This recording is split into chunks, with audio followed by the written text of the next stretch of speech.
Alors je me souviens qu'il y a un certain temps maintenant, on avait classé meilleure cave coopérative de France, La cave de Tain, l'Ermitage. Eh bien, on n'avait pas tort. Hein. On n'avait pas tort et maintenant elle le mérite encore mieux.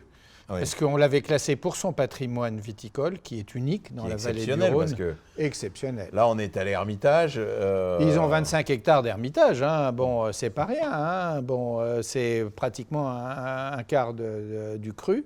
Et c'est les plus gros producteurs de Saint-Joseph, les plus gros producteurs de Crozes-Hermitage, les plus gros producteurs de Cornas et les plus gros producteurs de Saint-Péret. Ils travaillent très très bien. Et ils ont, sous l'effort de Xavier Gomard, de Jacques Aloncle, le représentant des vignerons, de Xavier Frouin, de Daniel Brissot qui vient de partir à la retraite à la viticulture, ils ont fait un travail formidable depuis 5 ans. Moi, j'ai goûté des Crozes-Hermitage parcellaires. Les sélections parcellaires maintenant. Ah, voilà. Il a fallu, voilà, c'était une idée quand même, il fallait enfoncer le clou. Non, ils ont enfoncé le clou.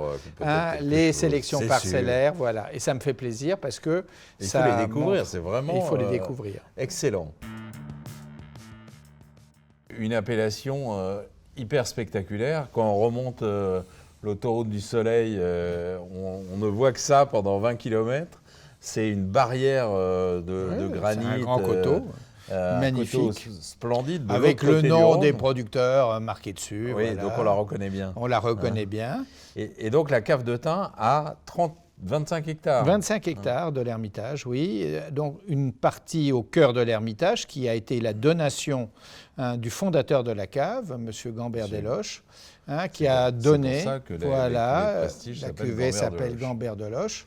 Il a donné ses vignes et il a fondé la cave coopérative qui a ensuite, avec une société, racheté d'autres vignes. Et puis il y a aussi des coopérateurs qui ont un petit peu d'Ermitage. Absolument. Ouais. Donc l'ensemble fait 25 hectares, ce qui est, après Chapoutier, le deuxième propriétaire en surface. Et l'Ermitage, c'est aussi bien du blanc, un peu plus à l'est du voilà. Coteau, et du rouge. Et du rouge dans la partie granitique et la partie argilo-calcaire du Méal, où se trouve l'essentiel. L'Ermitage a été célèbre d'abord pour ses blancs et son fameux blanc de paille, qui est un vin liquoreux fait avec des raisins un petit peu séchés sur paille. L'Ermitage blanc, ici c'est Noble Rive, c'est de la Marsanne pratiquement à 100%. Oui. Eh ben c'est très pur. Voilà, très pur. Il y a ce gras. Alors la Marsanne, les grands Ermitages, il y a toujours cette dimension grasse, ample, mais en même temps, maintenant, il y a quand même Avant, c'était parfois un peu mou. Hein, Bien sûr. Là, il y a une vraie énergie, il y a une vraie dynamique. Ils avaient peur de faire des vins blancs du Sud. Et donc, quand on fait le vin dans la peur, c'est pas très bon. Maintenant, ils ont compris, ils ont enfin cru dans leur blanc. Et depuis 3-4 ans, l'œnologue a vendangé. Et Daniel Brissot, le chef de culture, voulait qu'on vendange plus mûr. Il n'y arrivait pas toujours.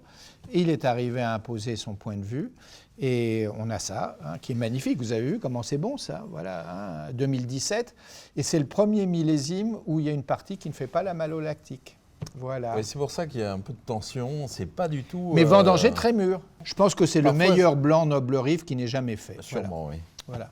En attendant les prochains. Alors évidemment, l'Ermitage, c'est un vin de grande garde. Je me sers d'abord. J'ai tort, je suis très mal élevé. Pas du tout. Pardon, Michel, pardon. Pur Syrah. Ah, monsieur est connaisseur. Oui.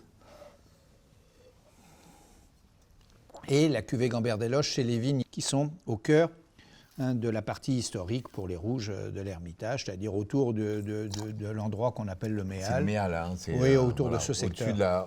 En gros, au-dessus de la cave. Voilà, au-dessus de la cave et au-dessus de la maison de Gambert, puisque les vignes sont à côté de la maison de Gambert.